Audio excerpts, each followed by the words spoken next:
Sean Payton, once again, he's been very outspoken. He's been very much the NFL's Steve Kerr or Greg Popovich on several issues. When you see these coaches as a player step to the forefront of this and not worry about the blowback, but actually speak to subjects that people are speaking about in real time, what does that say to you? I mean, there's an appreciation. There's an appreciation, obviously, from their players, but those players know Sean Payton. Brian Flores' players know Brian Flores, and it's not to really say anything about any other coaches, but those people felt in their heart that they are willing and able to stand out at the forefront and take the risks that are necessary to make this statement. And I think it says a lot about them and their character. And hopefully more coaches speak up. Obviously college sports is a whole different discussion and a whole different,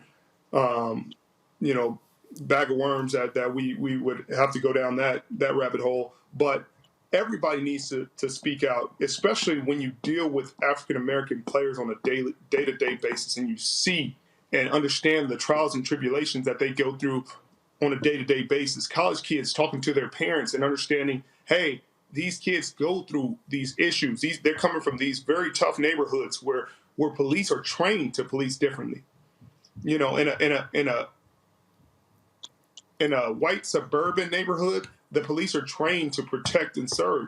In the inner city, in a predominantly Black, Hispanic, Polynesian, whatever, in a poor neighborhood, they're taught to police different. They're taught to fill prisons with those kids, those families, those people.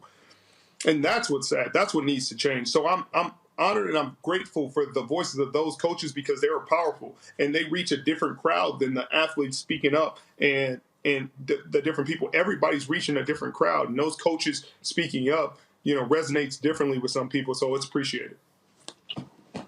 I think that's huge, Sherm. I think, you look at it, a league that's predominantly Black, coaches, we go out there and we give our bodies up for these guys, for these organizations. We're paid well for it. We're extremely blessed, very lucky. I think Sean Payton said more in 3 lines than 95% of coaches I speak out on this thing. And I said this on my podcast.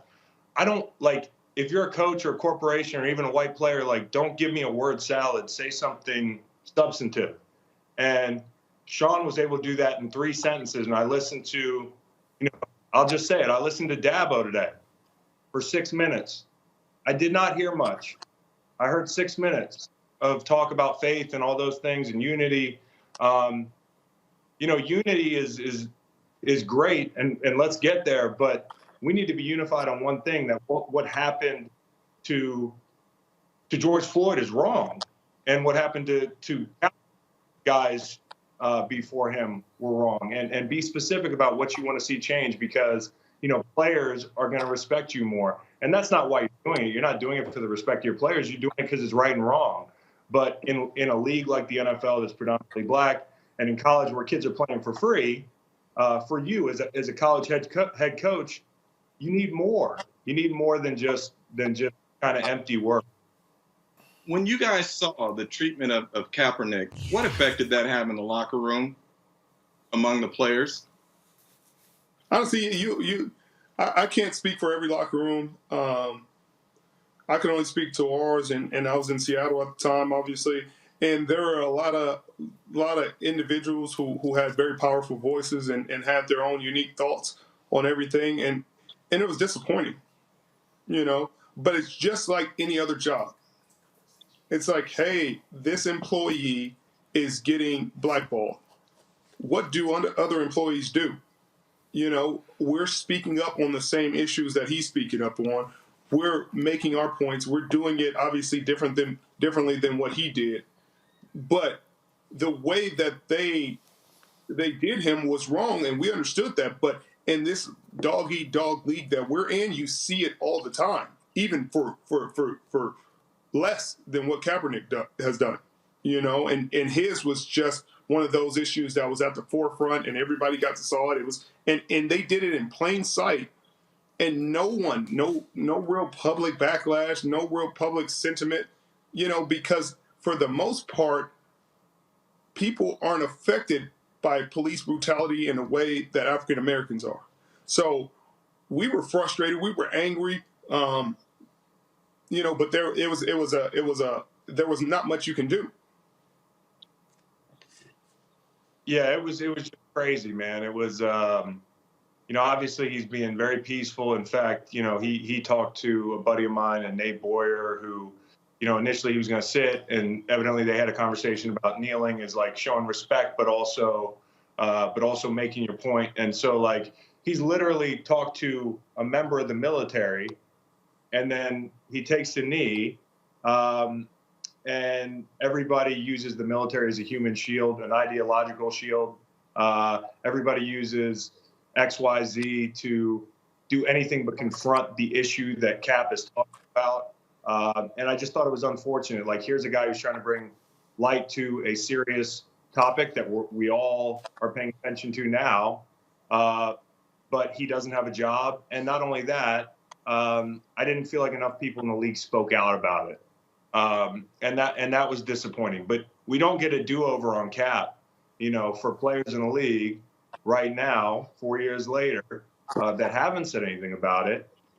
Now's not the time to opt out, because the last time we did, you see what happens. So it just continues and continues. And we are role models, and people are always role models. Look after your community.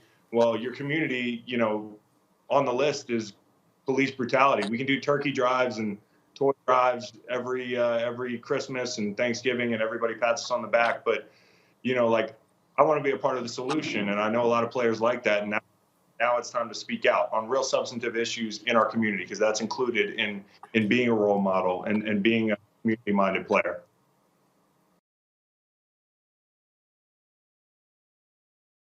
What can teams or what can the league or what can players do? Because right now, some of the biggest conversation is, what can we do to help? How can we change this? And Chris, I'd like to start with you, and I'd like to hear from everybody on the panel, but what are some steps that can be taken to show that this is a legitimate exercise in bridging the gap and making, basically holding accountable some of the things that are not being held accountable right now? Well, I think number one is acknowledgement. I think that people are desperate to hear acknowledgement from people in positions of power, corporations, leagues, especially leagues that are predominantly black. And I think far too often you hear fans say, whether it was Cap or Kenny Stills or Malcolm Jenkins, "Oh, you feel so unsafe, you're a millionaire." Having money doesn't negate the reality of being black in America. And you can scoff at that. You can scoff all day long. It doesn't make it untrue. I have teammates that explain to me that, they worry about their children. It doesn't matter that they have money. It's not about that. Acknowledgement from the league. And certainly to Sherm's point, and there's a lot of crossover here. Jim and I talked about the Rooney Rule recently. You have to sometimes force people. The incentivization is great, but carrot or stick. I think that sometimes people move, and harkens back to this whole thing about the protests and the style of protests and whatever. We tried Cap. Cap tried Cap. Guys took knees. Guys raised fists. Guys protested peacefully. Not like that, okay? Hashtag Black Lives Matter, which is unbelievable that's a controversial hashtag. Not like that. Also, White Lives Matter, by the way. That's the rebuttal.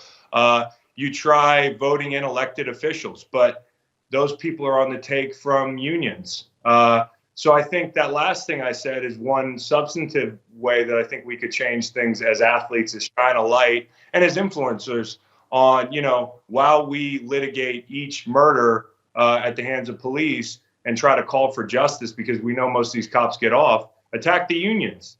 I mean, the unions are what are getting these cops off. When they get fired, they get rehired.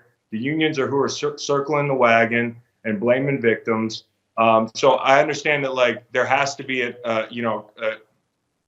just a general sense of being upset, and that's what these protests are about too. But to me, the direction, and I look at soft spots where we can improve this whole situation, not as just athletes, but just as people in general, is read about what police unions do.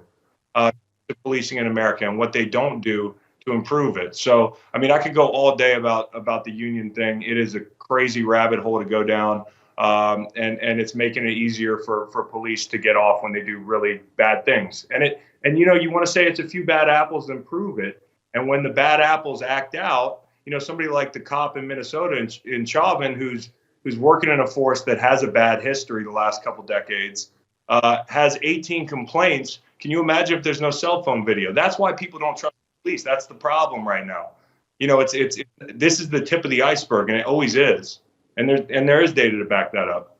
I agree with everything you said. I think that's the frustrating part, is because the people that the message is trying to get through to, you know, are unwilling to accept the message, you know, and when you're combative and defensive about something you don't even fully understand, there can't be progress. So whenever somebody says, hey, this black man got killed on national TV in front of the world, there should be a sense of anger from everybody, regardless of race, because it was just wrong. It was just unacceptable. Everybody gets to see their day in court. And there's been a ton of images, you know, out there, you know, flowing around about the two kids who shot up the church and who killed all those mass murderers, and how they gave them, you know, not only did they peacefully arrest them, but they gave them a vest, you know, took them to go get lunch. And this man, who was accused of a crime come to find out he didn't actually commit, was treated like this, and it was on camera this time. And as somebody who was born in Watts, California, and raised in Compton, and seen some terrible things, you understand that it's not always on camera. It's not always on camera. It's just these few incidents you guys have caught on camera. There are hundreds of thousands of incidents you don't catch on camera. Thousands of innocent men sitting in jail cells because it's word of mouth that has put them there. Hey, this person said they did this. There's not a lot of evidence, but hey, they're black. We assume they did it. And so that's where people are getting frustrated, and that this is becoming a tipping point, because regardless of the circumstances of the situation, hey, even if he committed a crime, hey, okay, he committed a crime, put him under arrest, put him in the car, take him, let him have his day in court. But to think that it's okay for three officers to be on top of him, one officer on the side watching, and there's also video evidence of them kind of roughing him up in the car, like, that's not okay. And it wouldn't have been okay for them to do it to mass murderers who were white, who came and shot up innocent people. It wouldn't have been okay for them to stop them and not let them see their day in court. But the way those situations were approached is what a lot of people see problems with, because the man wasn't a threat. So if the man isn't a threat and he can't see his day in court, and two men who were actually full threats, killed, murdered, they were real threats. They were threatening. They had guns, and you didn't feel the fear or the angst or the anxiety to hey, pull a trigger. Let me shoot this guy before he shoots me. That you do when a guy is unarmed, then that's part of the problem. You know, we had this discussion yesterday about what can be done with Kurt Warner. And the things that I would say is, number one, you have to be willing to listen. Number two, you have to be willing to learn. And number three, you have to be intentional about change. It can't just be about making a statement and stopping there. And I think change comes in incrementally. It's not going to come overnight. And I look at some of the things, for instance, that the Players Coalition is doing. And it has been successful in making changes that are critical to minority communities. You look at things like in Michigan, you know, it helped fight to end the practice of minors being prosecuted as adults. In Louisiana, it helped change the law so that felony convictions require unanimous verdict. You know, in Pennsylvania, it helped with passage of the Clean Slate Law, which seals the records of 30 million criminal cases. And then in Florida and Louisiana, it helped pass laws that restored voting rights to nearly 1.5 million convicted felons. So there are little steps there, I think, that are taken that are important to addressing some of these things. The other thing I would say, too, as we get closer to November 3rd, is that elections matter. And I remember the last election cycle, we heard people saying, well, I don't like either candidate, so I'm not going to vote. And when they don't vote on that ballot, what they're leaving off are a lot of local issues that affect our communities. So I would say we have to address that as well. You can't say, I don't like the two presidential candidates, so I'm not going to vote, when there are so many issues on that ballot that relate to how we are treated and the people who are treating us in a certain way.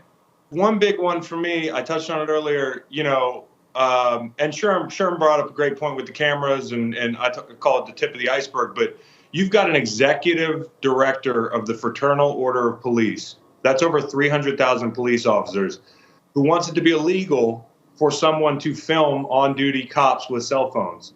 And he, in fact, supports a defunct law in Illinois that punishment would be 15 years incarceration for filming an officer, for keeping people we trust with our safety and our lives, for holding them accountable. So there's forces here. And to Jim, talking about, voting and whatnot, we have to vote for sure. We also have to hold, legislators accountable when it comes to accepting donations from law enforcement officer unions and that sort of thing. You've got a DA race in LA right now where there's millions of dollars being raised, to support somebody who's less progressive, coming straight from unions.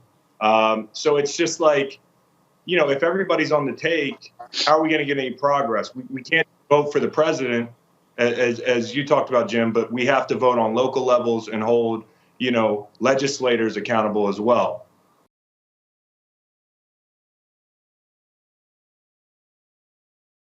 All right, Richard, Chris, and Jim, we're still here at this point. We're seeing protest. We're seeing reaction. We all feel a certain way about what's going on with what happened in Minneapolis. And, Chris, I got to tell you, the first time I saw the video of this was something you posted online. Of course, it got my attention. But Richard, I want to start with you because we've seen this happen before. We've seen Tamir Rice and Freddie Gray and just so many instances of black men being killed by law enforcement. And really nothing has really come of it. But something, at least people are saying or feeling that something feels different about this. Why, do you feel a sense in the country that this is hitting differently than maybe some of these other instances? Honestly, I don't know if I necessarily feel that. I feel that we're in quarantine and everybody is sitting at home with their faces glued to the screen. So maybe they're paying attention more. They're forced to pay attention more. It's dominating every news outlet that people have access to. So I guess in a way, people are just paying attention more. People are seeing things that black people have said have been happening for, 300, 400 years. And some people are outraged by it, and some people are still sitting under the same notion that, hey, well, they'll find a way to make an excuse for it. Hey, well, if they weren't this, then that. If they weren't doing this, then this wouldn't have happened. Hey, if they would have just did this, then this would have happened. And, when you have conversations like that, and when you have people kind of making excuses for what's going on, then there can be no progress. Because people don't want to make progress. Those people don't want to see growth. They don't see a problem. They see an excuse for the action, and they feel that action doesn't affect them directly, so they won't change. Chris, you of course, as Walter Payton Man of the Year award winner, and so much of your national and international service, you've been in locker rooms where these discussions have been held, and we keep hearing that. Hey, in NFL locker rooms, that's the one place where we can find racial harmony, where bridges are built. But this is as NFL players, and you and Richard and Jim Trotter, there's been outreach in the community. Does it feel like something can be resolved here? I mean, or are we here on this hamster wheel of right now rage and raw nerves to get back to a feeling of hopelessness and nothing is going to come out of this? Well, it's hard because I feel like a lot of times, like hope is in these situations a pump fake, whether it's marching with protesters or, somebody tweeting or people that haven't been tweeting, speaking out, white voices, athletes. They're coming to the forefront. And you guys mentioned this. When I put that video, first thing in the morning, I wake up and it's a horrible habit. I check Twitter and I see that terrible video. I share it because I feel like that's my duty. But I was surprised to know that this would be the tipping point because there's been so many iterations of George Floyd. And I think when I asked some of my peers why this moved you, it was the casual nature. It was the execution guarded by other cops, the video that was exhaustive all the way through. So these cell phone videos, hopefully we're getting somewhere. And we have white voices speaking out in sports. I do want to commend those guys because all we do is ask, where are they? And when they're here, I don't want to knock them down. I would just hope they say something. And, not to some of these college football coaches, some of these corporations speaking out, they're making statements. It's almost like they're checking a box. Say something of substance. Call out police brutality. Call out these forces. Call out police unions. Talk about specifically what's going on. And then don't just make a cameo in this thing. If you're moved by George Floyd, I can show you 100 George Floyds. So, stay in it. And now what's next? So I want to be helpful, but at the same time, there have been so many iterations of this before, and I think what Sherman is true. It's a captive audience situation. To that point, Jim, I want to get to you. We saw on Saturday the NFL put out a statement regarding its feelings on the George Floyd situation and how it impacts the country and this and that, but it fell flat. I mean, you saw some of the social media reaction saying, how can a league that won't have Colin Kaepernick working for it, that only has 4 black head coaches, or 4 coaches of color, I should say, 2 general managers of color, act like they're showing concern now? Is that fair? Oh, it's absolutely fair, Steve. Look, there are 3 elements here in that statement for me. Number 1, it was late, coming days after the killing. Number 2, it was insufficient. It never mentioned police once in there. It never mentioned racism once in there. And number 3, the words rang hollow for just what you said. Number 1, how can you say you're about racial equality when there are only 4 head coaches of color among 32 head coaches? How can you say you're about racial equality when there are only 2 black general managers among the 32 general managers? How can you say you're about racial equality when there has never been a black club president in league history and never been a majority black owner? How can you say you are about racial equality when you look at the league office, and as I counted, among the 12 executive vice presidents, there are only 2 people of color? How can you say you're about racial diversity when you look in the newsroom, which covers a league that's 70% black, and there isn't 1 person of color among the managers in that newsroom? And lastly, how can you say you're about racial diversity when Colin Kaepernick peacefully demonstrates to fight against police brutality against people of color, and you have owners who will not sign him to their team because he made that? Now, you can say you're about racial diversity, but you have a credibility problem when all of those facts line up against you. Sherman, I'd like to get your response to that. I mean, I agree. I think, we're in a reactive league. And like I've said before, this isn't the NBA. It's not even the MLB.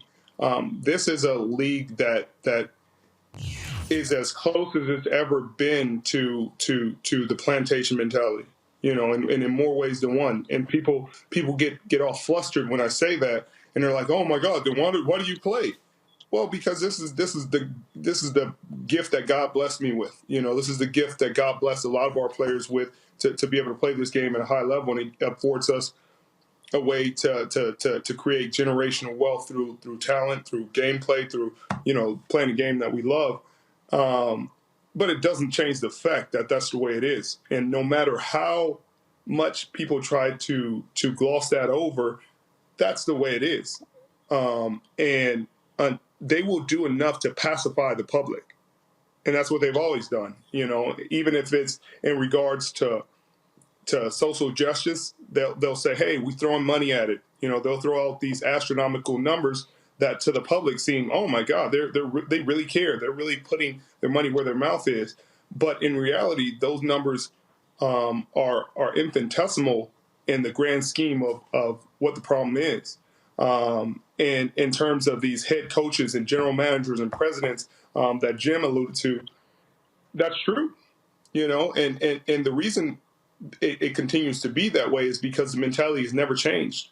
Now, they won't say it publicly because publicly you'd be massacred for saying it.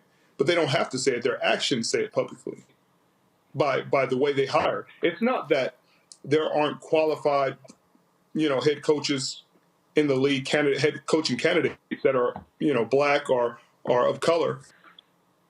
They just refuse to hire them for their own personal reasons. And no matter how much the league tries to Rooney rule and try to maneuver and manipulate it so that black head coaching candidates have an opportunity to even interview, it doesn't change until you force them into change.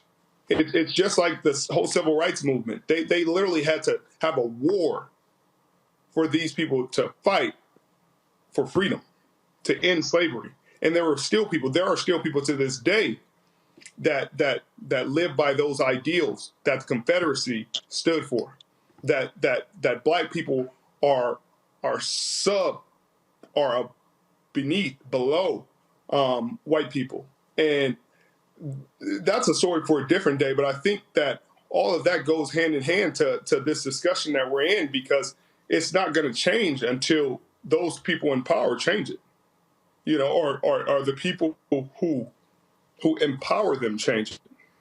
Well, to that point, Sherman, on a bigger scale, let's always remember integration was not voluntary. It was court ordered.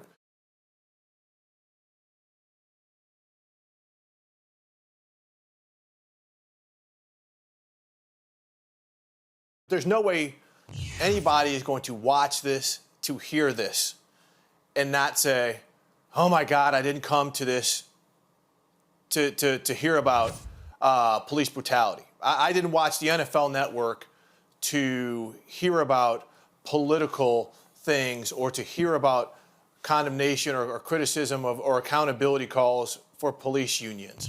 Jim, I want you to start because clearly this is affecting athletes like it is affecting the rest of America. And I want all of you guys just to kind of give your take, because you know that conversation's coming. You know it is bound to happen. You've heard it before, and you're hearing it now. Jim, start us off. Look, when Roger Goodell was voted commissioner in 2006, a week after being voted in, he met with Dr. Harry Edwards, a sociologist out of San Jose State. And according to Dr. Edwards, they spent 3 hours together at a preseason game between the 49ers and the Raiders. And the conversation was about the player at that time. And one of the things Dr. Edwards told Roger Goodell is that the league is changing, both in terms of the minority population and the people who are going to be the face of the franchise. And he also told him, look, these players, these black players, are not going to leave their communities at the locker room door. They're human beings. And so I would say that to people. First of all, this is bigger than football. We're talking about life and death here. So these players come from these communities of them, and they're not going to leave it at the locker room door. These are family members. Steven Jackson was a member of the NBA. So this is someone very close to him who was just murdered here in George Floyd.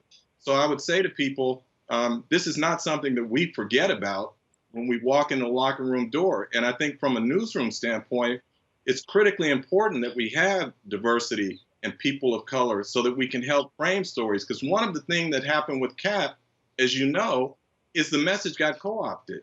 It became about everything other than what he was actually demonstrating about, and that's the unfortunate part. And I think it's critical that we be able to stay on message and relate to people what the message is and what people are fighting for.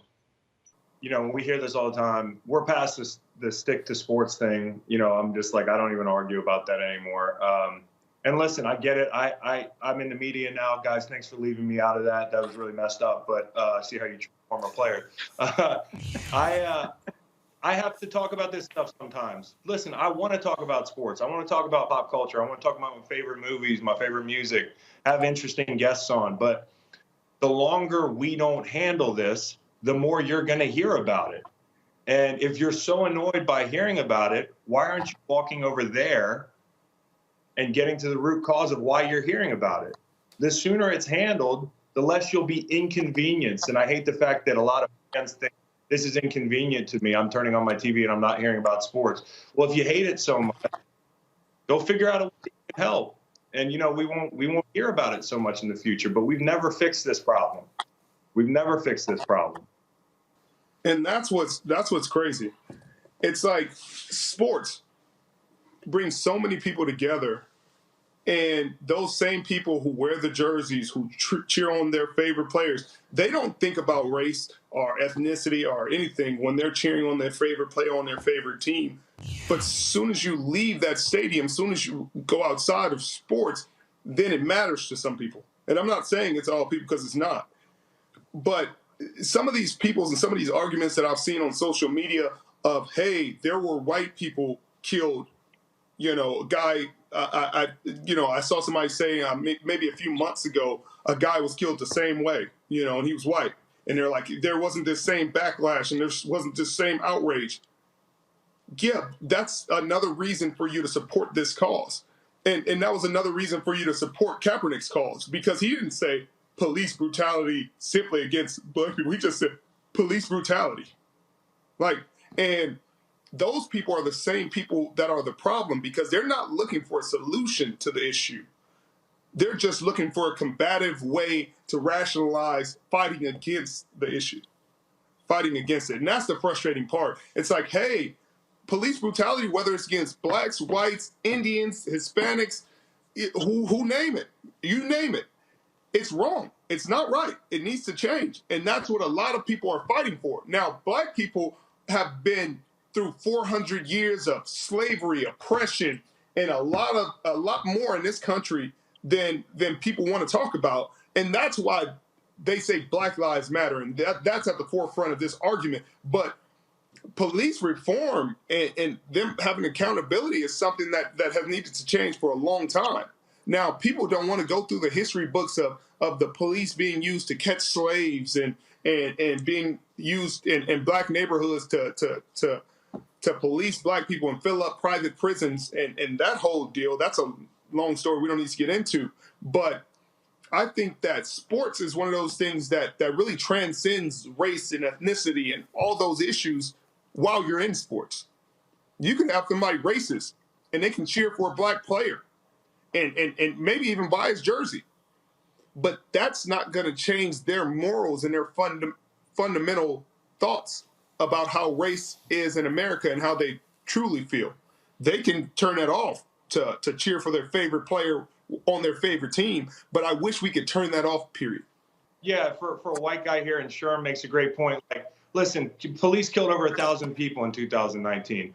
Yes, you know, black people are times more likely to be killed by police. I mean, control for population. So it's inherently more scary to be black and encounter police. I'll never know what that's like, but policing in general has to change. So like, this isn't something where you don't get to be a part of the fight, or that like, if you acknowledge that there's something wrong, that A, you hate every police officer on the planet, or B, that acknowledging that it's a little bit easier for you to police because you're white makes you a bad person. Like, you're not a bad person. Like, your silence is what I'm judging. Not like if you acknowledge these things, it's not like people are going to make you a villain by acknowledging them. I mean, we're all in this thing together. We're all Americans, right? And if you really love this country, you know, and I love living here. I don't hate being an American. I don't hate being white. You know, like, the biggest thing for me is if I love living here, my family is safe, and I enjoy these freedoms that we all gush about, I want the guys in my locker room to feel the same way about America. And that's not radical or revolutionary. It shouldn't be, and I'm wondering why it is. That's all. Gentlemen, this conversation, accountability is clearly a theme and it's a thread. But we also hear when we're talking about racial issues, diversity and inclusion. But listening to this conversation, diversity and inclusion is also people of all races, all ages, and from all backgrounds coming together to be part of a solution. Let's include ourselves in coming into part of a solution, and you guys joining us here today to have this incredibly straight with no chaser conversation is absolutely part of that process. Cannot thank you guys enough. Jim, Chris, and Richard, thanks so much.